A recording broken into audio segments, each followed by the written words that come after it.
ভীষণ রকমের আন্তরিক। এখন আবার সেই ছাদেই ফিরে এসেছি। মূলা, কপি, তারপর ঘরেই মায়োনিজ বানিয়ে নিচ্ছে। ভিডিওটি দেখার আগে আপনাদের কাছে অনুরোধ রইল ভিউয়ার্স, চ্যানেলটি সাবস্ক্রাইব করে বেল আইকনটি প্রেস করে অল সিলেক্ট করে রাখুন, তাহলে আমি যখনই কোনো ভিডিও আপলোড করব সবার আগে আপনার কাছে পৌঁছে যাবে। আসসালামু আলাইকুম ভিউয়ার্স, কাছের দূরের যে যেখান থেকে আমার ব্লগটি দেখতে বসেছেন, আপনাদের প্রত্যেকের সুস্বাস্থ্য ও সুস্থতা কামনা করে শুরু করছি আমার আজকের ব্লগটি। শীত হাঁটি হাঁটি পা পা করে একদম ঘরের দোরগোড়ায় এসে পৌঁছেছে। এই সময়টা সবাইকে একটু বাড়তি সতর্কতা অবলম্বন করতে হয়। ঘরে ঘরেই জ্বর, ঠান্ডা, সর্দি, কাশি এইসব লেগেই আছে। তাই শুরুতেই আপনাদের সবাইকে একটু জিজ্ঞেস করে নিচ্ছি, কেমন আছেন আপনারা সবাই? সকাল সকাল ঘুম থেকে উঠে দেখি যে মা পেঁয়াজু খাচ্ছিল মায়ের জন্য। তা আমি বললাম আজকে আমিও নাস্তায় পেঁয়াজু খাবো। মুড়ি দিয়ে পেঁয়াজু আর পেঁয়াজ কাঁচামরিচ তোর সঙ্গে থাকবেই। মায়ের পেঁয়াজুটা না বেশ মুচমুচে হয়। আমার মায়ের বলে বলছি না, একদিন রেসিপি শেয়ার করব। কিছু ট্রিক্স আছে পেঁয়াজু মুচমুচে করার। অনেকেই পেঁয়াজু ভাজেন কিন্তু মুচমুচে হয় না। আর মসুর ডালের পেঁয়াজুটা কিন্তু সবসময় চাইলেও মুচমুচে হবে না, ওটা সবসময় একটু সফট হবে। কিন্তু আমরা খেসারির ডালের পেঁয়াজুটা করি, এটা মুচমুচে হবে। তো এই তো আমি আর মা এখান থেকে ভাগাভাগি করে মুড়ি দিয়ে অফ ক্যামেরায় খেয়ে নিয়েছিলাম। আপনাদেরকে আজ শুধু একটু দেখিয়ে দিচ্ছি, দেখুন। শব্দ শোনা গেল, বোঝা যাচ্ছে কতটা মুচমুচে হয়েছে। ওই দিকটায় বাড়ির সবার জন্য আলু, পেঁপে, গাজর মিশিয়ে পাঁচফোড়ন যোগ করে একটা সবজি করেছিল। আমার বোনের নাস্তার একটা ক্লিপ নিয়ে রাখলাম আমি। ছাদ থেকে বাড়ির নাস্তার ফুটেজে চলে গিয়েছিলাম, এখন আবার সেই ছাদেই ফিরে এসেছি।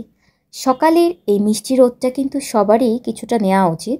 শুধু মিষ্টি রোদ কেন, ইনফ্যাক্ট কড়া রোদেও আমাদের 15-20 মিনিট থাকা উচিত প্রতিদিন ভিটামিন ডি সংগ্রহের জন্য। আমি কিন্তু এই ব্যাপারটা ভীষণ এনজয় করি। আপনারা একটা জিনিস দেখবেন, ভিটামিন ডির সঙ্গে কিন্তু আপনার মনের একটা ভীষণ রকমের যোগাযোগ আছে। আমাদের বাড়িতে 3টা ভিটামিন ডির পেশেন্ট পাওয়া গেছে। সো আমার এক্সপিরিয়েন্সটা এ ব্যাপারে অনেক বেশি। এদিকটায় টমেটোর চারা লাগিয়েছিলাম, আসলে বীজ থেকে হয়েছে, এগুলো চারা না, বীজ থেকে হয়েছে। তো এগুলোকে আমি পরবর্তীতে আলাদা করে দেব। তার জন্যই আসলে আমাকে কিছু মাটি মিক্স করে রেডি করে যেতে হবে, সেই জন্যই আবার ছাদে ফিরে এলাম। তার জন্যই নিম খৈল, সরিষা খৈল, চা পাতা, ছাই, সামান্য পরিমাণ টিএসপি, গোবর, কেঁচো সার, এই সব কিছু, আর সামান্য কিছু হচ্ছে আমার বাগানের পাতা পচা সার ছিল, সব কিছু মিলিয়ে আমি এখানে একটা মাটি রেডি করে রেখেছি যেন পরবর্তীতে টমেটো গাছে লাগাতে পারি। এটাই ছিল আমার আজকের বাগানের মূল কাজ। আমার সামনে ফ্লাওয়ার প্রিন্টেড একটা প্লাস্টিকের পট দেখতে পাচ্ছেন, এটা আসলে আমাকে কুসুম আপু দিয়েছে, আমার মায়ের হেল্পিং হ্যান্ড। উনি বলছে যে আপু, আপনার তো টমেটো গাছ লাগানোর জায়গা নেই, আপনি এইটাতে লাগান, সুন্দর লাগবে দেখতে। তো আইডিয়াটা আমার কাছে খারাপ লাগলো না। এমনিতেও যে কোনো জিনিস রিসাইক্লিং করতে আমার বেশ লাগে। আমি চাই যে যে কোনো জিনিস যদি রিইউজ হয়, রিসাইক্লিং হয়, তাহলে কিন্তু এটা আমাদের পৃথিবীর জন্য অনেক বড় একটা ভূমিকা রাখে। তো নারকেলের ছোবাটা দিয়েছি নিচের ড্রেনেজ সিস্টেমটা ভালো হওয়ার জন্য, আর এতে করে অনেকটা ময়েশ্চারও ধরে রাখবে। দিয়ে এভাবে আমি ওই আমার মাটিটা থেকে দিয়ে এটা ভরাট করে রেখে যাব, পরবর্তীতে কোনো একটা সময় এসে টমেটো গাছটা লাগিয়ে যাব। ফিরে এসেছি বাসায়। গতকালের এই কই মাছটা রান্না হবে আজকে। তো এইটা আমার কাছে একটু ইন্টারেস্টিং মনে হয়েছে, আমি একটু শেয়ার করে রাখলাম আপনাদের সঙ্গে। সেটা হচ্ছে যে এই থাই কইগুলো, এটা আসলে মাঝখানে এমন একটা জায়গার মাছ পড়েছিল, আব্বু এনেছিল, তো আম্মা একদম ছেড়ে দিয়েছে যে খাবে না আর কিনবে না এটা। তো এই কইটা লোকটা অনেক রিকোয়েস্ট করলো যে আপা, এটা ধান ক্ষেতের মধ্যে আমরা চাষ করি, একবার নিয়ে দেখেন। তো আমরা আনলাম টেস্ট করার জন্য, অল্প পরিমাণে নিচ্ছি যে দেখি আসলে কি অবস্থা হয়। তো মাছগুলো কিন্তু একদম তাজা ছিল, লাফাচ্ছিল। আর এই দিকটায় ধনে এনেছে, গাছ লাগাবো, বীজের ধনে। আসলে আমার কাছে না হাইব্রিডের ধনের থেকে আমি চাই যে দেশি ধনে পাতা হোক। গতবার করেছিলাম, এত সুন্দর হয়েছে মাশাল্লাহ, মানে এত দারুণ ফ্লেভার। দেশি ধনে পাতার ফ্লেভারটা বেশি, তো হাইব্রিডটা খুব দ্রুত বড় হয়ে যায় কিন্তু এত ফ্লেভারটা পাওয়া যায় না। তো এই তো ফ্রেশ বীজের ধনে এনেছে, গোটা ধনে, ভালোই লেগেছে আমার কাছে, মনে হয়েছে ভালোই। আর এ পাশটা আছে সোনামুগ। সোনামুগটার একটা ব্যাপার বলি, আপনারা যারা নতুন রাঁধুনি তাদের জন্য বলছি। যারা জানেন তারা তো জানেন, সোনামুগের একটা ব্যাপার হচ্ছে, সোনামুগ দিয়ে যখন কিছু রান্না করবেন সেটার ফ্লেভারটা কিন্তু অনেক বেশি টেস্ট হয়। তাই যখনই এটা পাবেন বেশি করে কিনে রাখার চেষ্টা করবেন। মায়ের মাঝে মাঝে পান খাওয়ার একটা রোগ আছে, অনেক বকি, তারপরও আসলে বছরে একবার অনুমতি দিতেই হয়। তো আবার নিয়ে এসছে, পান আনলে মিষ্টি জর্দাটা নিয়ে আসবে, যেটাকে চমনবাহার বলি আমরা। তো এইটা দিয়ে পান মুখে দিলে আসলে মিইয়ে যায়। আর মাউথ ফ্রেশনার হিসেবে আমাদের মৌরিটা শেষ হয়ে গিয়েছিল। মৌরি ভাজাটা আমি এর আগেও বলেছি অনেক ভালো লাগে আমাদের, আমরা আসলে এটার পাগল। তো এই দিকটায় মা সবজি বসিয়ে দিয়েছে, মানে কই মাছ দিয়ে যে রান্নাটা করবে, মূলা, কপি, তারপরে কপির যে ডাঁট, কচি ডাঁটগুলো আর শিম, এইটা ভালো করে আগে কষিয়ে নিয়ে তারপর ভাজা মাছটা দিয়ে দেবে। তো গতকাল আমরা যেহেতু মাছটা এনেছি, মাছটাকে কিন্তু ওই অবস্থাতেই আমরা কুটে এইরকম এই যে হালকা তেলে ভেজে তারপর এটাকে রেখেছি হলুদ লবণ মাখিয়ে। এভাবে রাখলে কি হয়, মাছের যে টেস্টটা থাকে একেবারে আপনি টেস্টটা পাবেন। জিওল মাছগুলো বিশেষ করে কই মাছটা যেদিনই আনে, মা কী করে ওই অবস্থাতেই কেটে তারপরে হালকা তেলে ভেজে এভাবে ফ্রিজে সংরক্ষণ করে। চেষ্টা করবেন এভাবে রাখার, তাহলে কিন্তু মাছের টেস্টটা হুবহু থাকবে। সবজিটা কষানো শেষে মাছগুলো ছেড়ে দিয়ে এই যে আরও 5 মিনিট রান্না করে নেবে। যেহেতু আগে থেকে মাছটা ভাজা, তাই এটা রান্না করতে এখন আর বেশি সময় লাগবে না। ভিডিও লং হয়ে যাবে, তাই আজকে আমি এর ফুল রেসিপি দিচ্ছি না। তবে যেহেতু এই মাছটা খাওয়া শেষে আমি এই এডিটিংয়ে বসছি, তাই আমি এইটুকু বলতে পারি লোকটা এক বিন্দু মিথ্যে কথা বলেনি, কারণ মাছটা একদম দেশি কইয়ের মতো টেস্ট ছিল। তো কই মাছের এই তরকারিটা, ইলিশ ভাজা আর টক, এটাই ছিল আমাদের আজকের দুপুরের মেনু। তবে আমার মায়ের ইলিশ মাছ ভাজা যেদিন রেসিপিটা আপনাদের সঙ্গে শেয়ার করতে পারবো সেদিন বড় গলায় বলবো, আজকে আর বললাম না। এই টকের ভিডিওটা, চালতার এই টকের ভিডিওটা আমার চ্যানেলে অলরেডি দেওয়া আছে, চাইলে সেখান থেকে কেউ দেখে নিতে পারেন। খেয়ে দিয়ে বিকেলে ছাদে চলে এলাম আমার মনিয়া পাখিটাকে নিয়ে, সেও নাকি একটা আস্ত মনিয়া ধরবে, ভাবা যায়। তবে সত্যি সত্যিই কিন্তু আমি আমাদের ছাদে প্রায় সময় মুনিয়া পাখি দেখতে পাই। সিলভার বিল্ড মুনিয়া যেটা, সেটা এটা ভারতেও খুব প্রচুর পাওয়া যায়, আপনার বাড়ির আশেপাশে হয়তো আছে, কিন্তু আপনি হয়তো চিনতে পারছেন না। কোনো একদিন আমি ওর ছবি তুলে আপনাদের সঙ্গে সেটা শেয়ার করার চেষ্টা করব। তো এখান থেকে 2-4টা প্রথমে মরিচ নিয়ে নিচ্ছি। যেহেতু আমার বোন আগামীকাল চলে যাবে, তাই আম্মা আর আপু ওরা ওদিকটায় বেশ সুন্দর কলমি শাক হয়েছে সেটা, আর মিষ্টি আলুর শাক বেশ ভালো পরিমাণে হয়েছে, সেটাও তুলে নিয়ে যাবে। আসলে এরকম মিক্স শাক খেতে ভাজি কিন্তু বেশ লাগে। এগুলো আজকে তুলে নিয়ে ভালো করে ফ্রিজিং করে রেখে দেবো। আপনাদের যদি একটু জায়গা থাকে, মিষ্টি আলুর শাক করাটা কিন্তু খুব সহজ। মিষ্টি আলুর খোসাটা যে কোনো জায়গায় একটু ফেলে রাখবেন, সেখান থেকে অনায়াসে গাছ হয়ে যাবে। আর বারান্দা বাগান থেকে ওকে থানকুনি পাতাটা তুলে দেব, ও এটা শুকনো মরিচ, পেঁয়াজ, সর্ষের তেল এইসব দিয়ে ভর্তা করে খাবে ছুরি কুচি করে। এটা ভিডিওটা কিন্তু আমি দেখিয়েছিলাম। এখন শীত আসছে, আমার গাছটা কিন্তু একদম ম্লান হয়ে যাচ্ছে। এই সময়টা আসলে থানকুনি পাতা তেমন একটা গ্রোথ হয় না। সন্ধ্যার জন্য আজকে মা কেএফসি স্টাইলে ফ্রাইড চিকেনটা করে নিচ্ছে। এটা রেসিপি অন্য কোনো একদিন আপনাদের সঙ্গে শেয়ার করব। আর বোনের ছেলেটা আমাদেরকে আজকে সবাইকে পিৎজা খাওয়াবে। ওর ছোট বোনটা যেহেতু আগামীকাল চলে যাবে, আমার ভাগ্নেটা কিন্তু আমাদের সঙ্গেই থাকে, তো বোনের আবদারে সে আজকে আমাদেরকে পিৎজা ট্রিট দিচ্ছে। আমার বোন এদিকটায় ফ্রাইড চিকেনটা খাওয়ার জন্য ঘরেই মায়োনিজ বানিয়ে নিচ্ছে।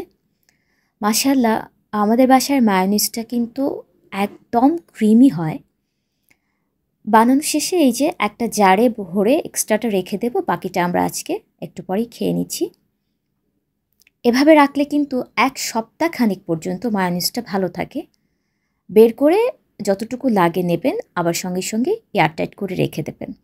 ব্রেডের সঙ্গেও কিন্তু এই মায়োনিজটা খেতে বেশ ভালো লাগে। যখন আপনার মাঝে মাঝে ব্রেড হয় না যে ডিম পোচ দিয়ে খেতে ভালো লাগে না, বা বাটার দিয়ে খেতে ভালো লাগে না, তখন কিন্তু আপনি একটু মায়োনিজ দিয়ে অনায়াসে ব্রেডটা খেতে পারেন। আমাদের খাবার পরিবেশনটা ধীরে ধীরে চলতে থাক। এই ফাঁকে আমি আজকের ভিডিওতে টাইটেলে যেটা বলেছিলাম সে ব্যাপারে একটু আলাপ করে নিই। কেন আমার চোখে পানি চলে এলো। ফারিয়াস ফ্যামিলি ব্লগের ফারিয়া আপু, মানে আমাদের সবার প্রিয় ফারু আপু, সংসারের জন্য শীতের প্রয়োজনীয় কিউট জিনিসটা কিনেই ফেললাম, এই টাইটেলে যে ভিডিওটা করেছে সেখানে আমার ও আমার চ্যানেলের এত প্রশংসা করছিল যে আবেগে আমার চোখে পানি চলে আসছিল। আসলে চ্যানেলটা আমি আমার মায়ের বিরুদ্ধে গিয়েই খুলেছি। কেন সেটা অন্য কোনো এক সময় না হয় বলবো আপনাদের। ব্যক্তিগতভাবে আমি প্রচণ্ড রকমের আবেগে অল্পতেই কাঁদি, সামান্যতেই আনন্দে ভাসি, আবার ছোট্ট কথার আঘাতেই মনে ব্যথা পাই। তো ফারিয়া আপুর মুখে আমার এই প্রশংসাটা শুনে সত্যি সত্যি আমার চোখে সেদিন পানি চলে আসছিল। ফারিয়া আপু খুব সুন্দর ব্লগ তৈরি করে, উনি নিজেও মিষ্টিভাষিনী। আজ ফারিয়া আপু আমার ভিডিও দেখলে যদি কমেন্ট করে, আমি ওনার কমেন্টটা পিন করে দেব। আপনাদের যদি বিশ্বস্ত বন্ধুর প্রয়োজন হয়, ওনার বন্ধু হয়ে থেকে যেতে পারেন। ইউটিউব জগতে এসে আরও এমন অনেক বন্ধুর পরিচয় পেয়েছি, তবে ফারিয়া আপুর আন্তরিকতা সত্যি আমাকে মুগ্ধ করেছে। ভারত থেকে আমার কিছু দিদিও জুটেছে। সীমাস রান্নাঘরের সীমা দিদি এত প্রশংসা করেন আমাকে। দিদি নিজেও কিন্তু খুব ভালো রান্না করেন এবং খুব ফ্রেন্ডলি মাইন্ডেড। তো উনি বলেন যে আমার মায়ের ইউনিক রেসিপিগুলো ওনার বেশ ভালো লাগে এবং উনি আমার চ্যানেলে এসে একটা ডিফারেন্ট কিছু স্বাদ পান। শতাব্দী কিচেন কুকিং চ্যানেলের শতাব্দী দিদি, সেও ভীষণ ফ্রেন্ডলি মেন্টালিটির। আমি তাকে ফিল করতে পারি। আমার কেন যদি মনে হয় যে আমি দিদিকে প্রথম দিন থেকে ফিল করতে পারছি। জাহানারাস বেঙ্গলি ভ্লগের জাহানারা আপু, আমি যেমন সালমা আপুর কথার প্রেমে পড়ে ওনার চ্যানেলটাকে আসলে সাবস্ক্রাইব করেছিলাম, সেরকম জাহানারা আপু নাকি আমার কথার প্রেমে আমার চ্যানেলটা সাবস্ক্রাইব করেছে। দারুণ না? তারপর নতুন একটা বন্ধু জুটেছে ইদানিং, কিং কুইনের হাফেজা সাইদা আপু। ভীষণ রকমের আন্তরিক।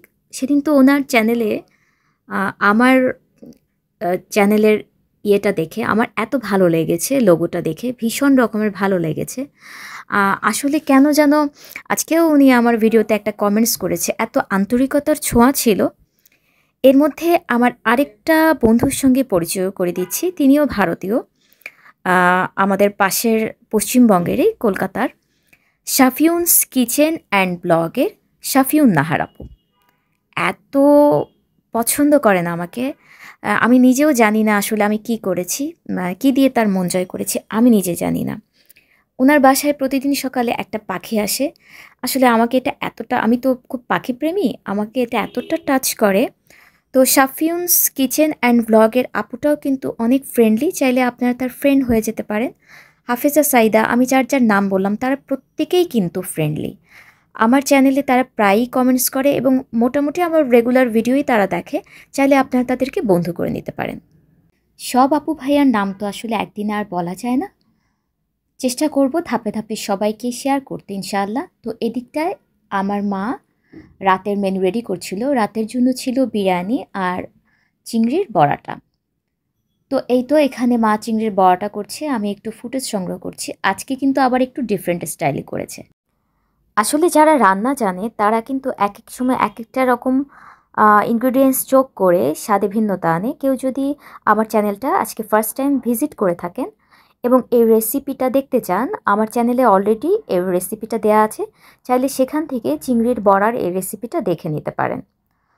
তো বড়াগুলো আমাদের সব ভাজা হয়ে যাচ্ছে, আমরা একটু পরে বিরিয়ানির সঙ্গে এটা সার্ভ করব। ভিডিওটা যদি কোনো অংশে আপনাদের ভালো লেগে থাকে ভিউয়ার্স, তো চ্যানেলটি সাবস্ক্রাইব করে আমাদের সঙ্গে থাকতে পারেন আর একটা লাইক দিয়ে দেবেন, কারণ আপনার একটা লাইক কিন্তু আমার এই ভিডিওটা আরও অনেককে দেখতে হেল্প করবে এবং আমাকে অনেক বেশি উৎসাহিত করবে। চাইলে বন্ধুদের সঙ্গে শেয়ার করতে পারেন, এতে করে তারাও উপকৃত হবে। আজকের মতো আমি রোকসানা, মায়ের রান্নাঘরে আমি চ্যানেল থেকে এখানেই বিদায় নিচ্ছি। যেতে যেতে পরিশেষে আপনাদেরকে সেই পুরনো মেসেজটা মনে করে দিতে চাই, বাড়ির বয়োজ্যেষ্ঠদের যত্ন নিন এবং তাদেরকে কোয়ালিটি টাইম দিন। আল্লাহ হাফেজ।